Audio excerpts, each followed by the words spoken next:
am also fine by the grace of Allah. Thank you so much. Now we are going to learn about the important part of verb. আমরা এখন ভার্বের একটা গুরুত্বপূর্ণ অংশ এটা সম্পর্কে আজকে আমরা একটু আলোচনা করব, শেখার চেষ্টা করব। তো আমরা গতদিন পড়েছি ভার্বের ডেফিনিশনটা পড়েছি। ভার্ব প্রথমত দুই প্রকার ছিল, ফিনিট ভার্ব, নন ফিনিট ভার্ব, এগুলো আমরা শিখেছি, তাই না? ফিনিট ভার্ব মনে আছে? রোজা বলো তো, ফিনিট ভার্ব কাকে বলে? ফিনিট ভার্ব যে সেন্টেন্সে পারসন, নাম্বার, টেন্স এর পরিবর্তনের ফলে ভার্বের রূপের পরিবর্তন হয়, তাই না?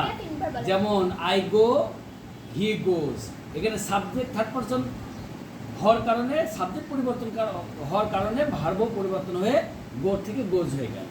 আবার দে ওয়েন্ট, পাস্ট হওয়ার কারণে, টেন্সের পরিবর্তন হওয়ার কারণে গো ভার্বটা ওয়েন্ট হয়ে গেল। এটা ফিনিট ভার্ব।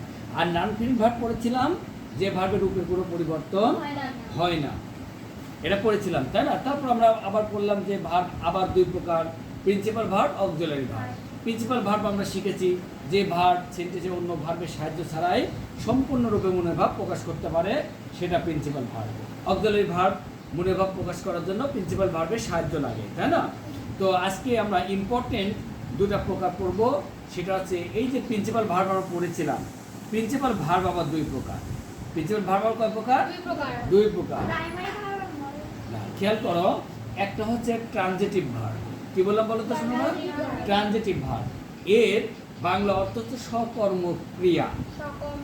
সকর্মক্রিয়া অর্থাৎ যে ভার্বের অবশ্যই একটা কর্ম থাকবে। আর একটা হচ্ছে ইনট্রানজিটিভ ভার্ব, যে ভার্বের কোনো অবজেক্ট থাকবে না, কর্ম থাকবে না। আমি জাস্ট হেডলাইনের মাধ্যমে বললাম, এখন আমি বিস্তারিত বোঝাই দেব। তো ট্রানজিটিভ ভার্ব আমরা বলেছি যে ভার্বের অবশ্যই একটি অবজেক্ট থাকবে, আই মিন কর্ম থাকবে, সেটা হচ্ছে ট্রানজিটিভ ভার্ব। কর্ম মানে অবজেক্ট থাকতেই হবে। এখন আমার প্রশ্ন রিশা বলবা, দে গো টু স্কুল, এখানে অবজেক্ট কোনটা? They go to school. School, school. তুমি বলো তো স্কুল, তুমি বলো তো টু স্কুল, তুমি বলো তো। হ্যাঁ, এখানে কোনো অবজেক্ট নাই। খেয়াল করো, এখানে কোনো অবজেক্ট নাই, কারণ তোমাদের মনে আছে কিনা আমি কিন্তু অবজেক্ট তোমাদের বারবার শিখিয়েছি। অবজেক্ট কিভাবে চিনবো? ভার্বকে কি বা কাকে দিয়ে দ্বারা এক কথায় ভার্বকে হোয়াট অথবা হোম, হোয়াট অথবা হোম দিয়ে প্রশ্ন করে যে উত্তর পাওয়া যায় সেটা হচ্ছে অবজেক্ট। আর হোয়াট বা হোম দিয়ে প্রশ্ন করে উত্তর দিয়ে পাওয়া না যায় তাহলে সেটা অবজেক্ট নয়। এখানে আমরা বলেছি হি গোজ টু স্কুল, এখানে অবজেক্ট। দেখো, সে হোয়াট যায়, প্রশ্ন করে যাচ্ছে, কি যায়, প্রশ্ন করে যাচ্ছে। সে হুম যায়, মানে কাকে যায়, যাচ্ছে। হ্যাঁ, তাহলে অবজেক্ট চিনার উপায় হচ্ছে একটা ভার্বকে, হ্যাঁ, একটা ভার্বকে কি বা কাকে দিয়ে প্রশ্নের উত্তর পাইলে সেটা অবজেক্ট। যদি উত্তর পাওয়া না যায় তাহলে সেটা অবজেক্ট হবে না। তাহলে দে গো টু স্কুল, এখানে কি অবজেক্ট আছে? আছে, বলো। তাহলে এখান থেকে আমরা বলতে পারি গোটা অবশ্যই ট্রানজিটিভ ভার্ব হবে না। ট্রানজিটিভ ভার্ব হবে না। তাহলে গোটা কোন ভার্ব হবে? ভেরি গুড, বলো ইনট্রানজিটিভ। কারণ আমরা সংজ্ঞায় বললাম যে ভার্বের কোনো অবজেক্ট থাকে না, অবজেক্ট হবে না, হবে না, হবে না, সেটাই হচ্ছে ইনট্রানজিটিভ ভার্ব। পরিষ্কার?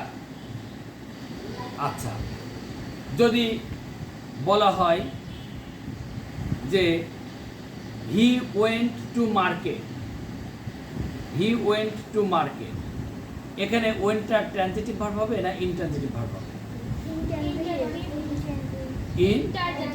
ইনট্রানজিটিভ, কারণ ওয়েন্ট ভার্বের কোনো অবজেক্ট থাকে না, তাই না? আচ্ছা, ঠিক আছে। এবার আমরা আগে ট্রানজিটিভ ভার্বটা পরিষ্কার করে নিই। যে ট্রানজিটিভ ভার্ব আমরা বললাম যে ভার্বের অবশ্যই একটা অবজেক্ট থাকবে, সেটা ট্রানজিটিভ ভার্ব। আর যে ভাবে কোনো অবজেক্ট থাকবে না সেটা ইনট্রানজিটিভ।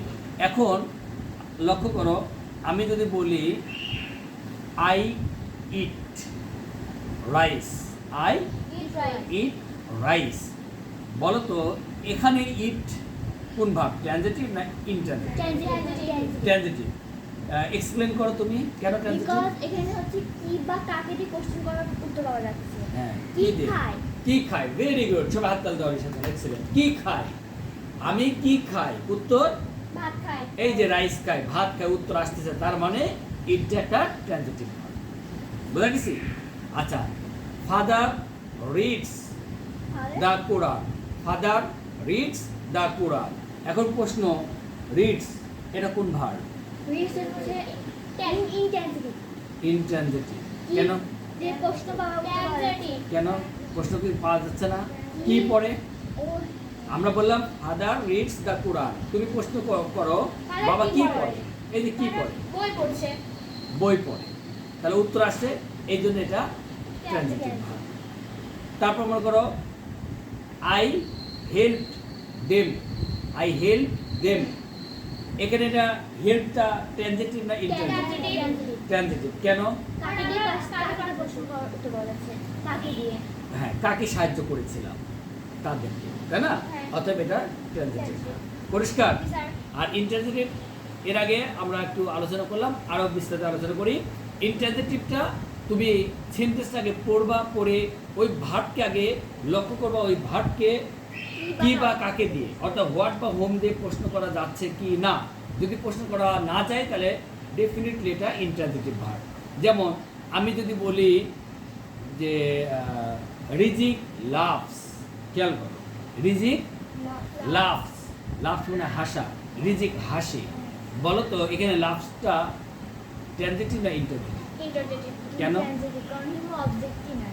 অবজেক্টিভ নয়, অবজেক্ট হয়ও না। রিজিক কাকে হাসে প্রশ্ন করা যায়?